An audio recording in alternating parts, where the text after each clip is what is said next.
Cara buat tujuan senang saja. Tadi kamu dah dapat PM dan PB. Jadi, dia ada ayat untuk tujuan. Ayat dia ataupun kata kunci dia lah, ialah untuk menyiasat hubungan di antara PM dan PB. So, kamu dah dapat tadi, PM dia ialah belah kiri tu, berat kotak. PB dia ialah kekuatan daya geseran. Jadi, tujuan dia ialah untuk menyiasat hubungan di antara berat kotak dan kekuatan daya geseran. Okey, tengoklah. Tengok kepada soalan tu. PM dia apa, PB dia apa. Tapi ayat yang lain dia sama. Untuk menyiasat hubungan di antara PM dan PB, kamu kena ingat. Kena salin, kena tulis banyak kali kata kunci ni supaya kamu ingat. Okey?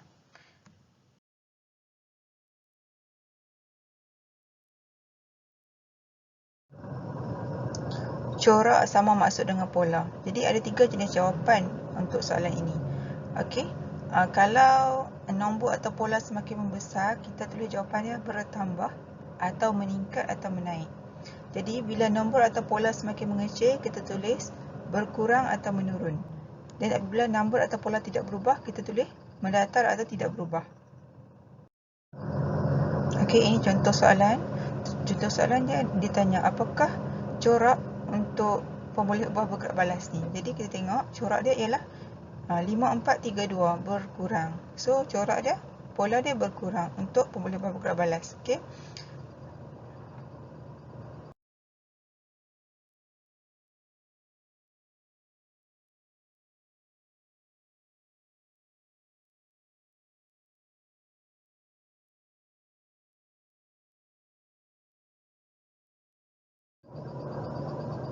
Apa maksud hipotesis? Hipotesis ialah hubungan. Hubungan apa? Hubungan di antara pemboleh ubah dimanipulasi dan pemboleh ubah bergerak balas.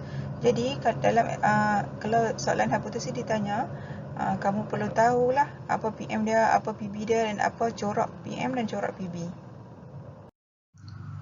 Kita tengok contoh soalan ni, iaitu kita tengok, kita cari PM dia. PM dia ialah saiz kotak.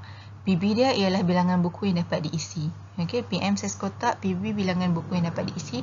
Kita tengok PM saiz kotak tu apa? Pola dia. Pola dia kecil, sederhana, besar. Jadi itu ialah meningkat. Pola dia atau corak dia meningkat. Dan PB dia ialah 20, 40, 60 pun meningkat juga. Jadi cara untuk jawab dia, kata kunci dia ialah semakin pola PM, semakin pola PB. Semakin pola PM. Pola PM apa? Pola PM ialah meningkat.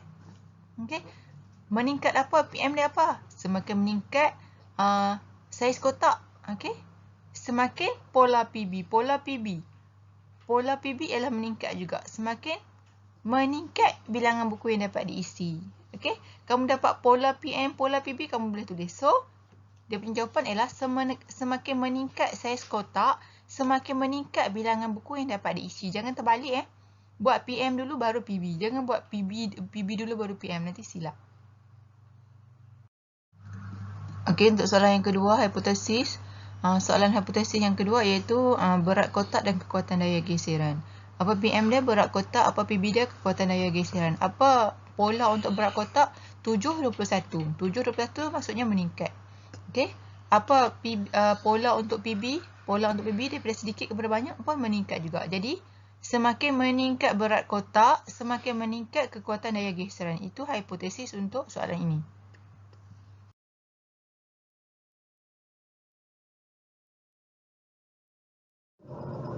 Okey, untuk hipotesis bagi soalan yang tiada corak ataupun pola, contohnya soalan asid dan alkali, kamu guna jika dan maka.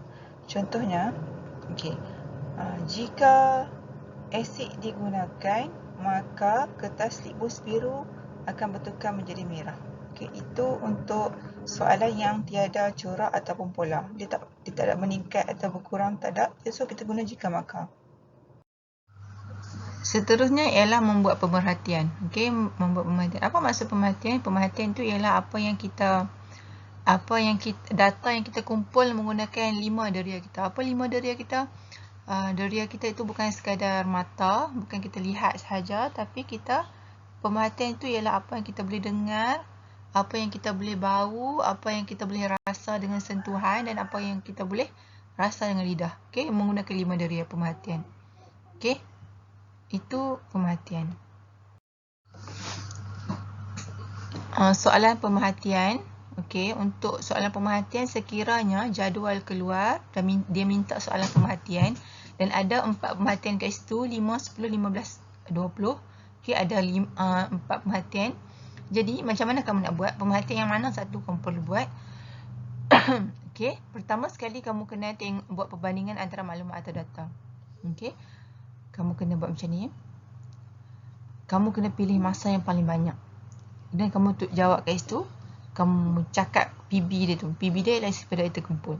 Kamu cakap macam ni. Isi padu air terkumpul pada minit ke-20. Paling banyak berbanding minit ke-5, 10 dan 15. Okay? Kamu kena cakap paling. Kamu pilih satu dan kamu bandingkan dengan yang lain.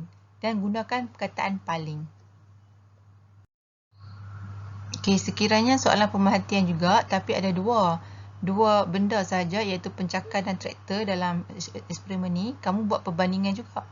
Buat perbandingan antara dua objek atau maklumat. Tapi kamu tak boleh kata perkataan paling. Kamu kata macam lebih besar atau lebih kecil dan sebagainya. Sekarang kamu kena tulis PB dulu. PB dia apa? Keluasan tanah. Kamu cakap keluasan tanah menggunakan traktor lebih besar berbanding menggunakan pencakar. Tadi kamu guna perkataan paling. Sekarang kalau ada dua benda sahaja, kamu guna lebih besar atau lebih kecil.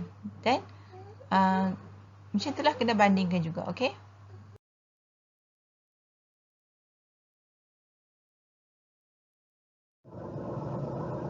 Apa maksud inference? Inference adalah sebab. Okey, sebab bagi sesuatu pemerhatian. Jadi kalau inference ditanya, maksudnya kamu kena berfikir jawapan yang logik. Tengok kepada eksperimen tu. Inference tu yang selepas kerana. Okey. Contohnya dia bagi satu pemerhatian, dia kata saiz ikan di kolam Pak Abu paling besar berbanding kolam ikan yang lain.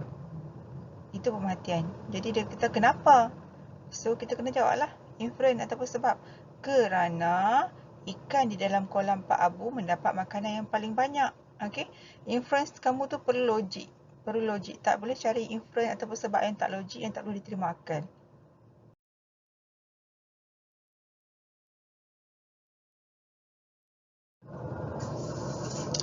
Ada beberapa cara untuk membuat kesimpulan. Yang pertama, menggunakan kaedah H atau hipotesis. Contohnya dalam eksperimen ini, dia punya hipotesis dia ialah semakin bertambah bilangan mental, semakin berkurang kecerahan mental. Itu hipotesis dia. Jadi kita ubah sikit.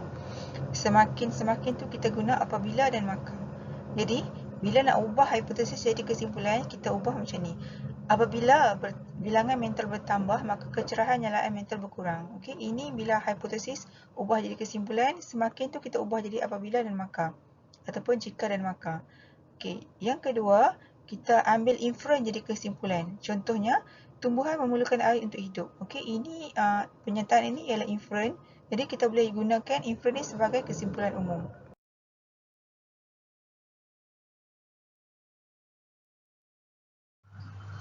Okey, untuk slide presentation ni, Muklimah ambil daripada laman web ni, CMNA Academy dan Nota KSSR, dan sebenarnya banyak lagi video-video dalam YouTube yang kamu boleh rujuk kalau kamu tak faham.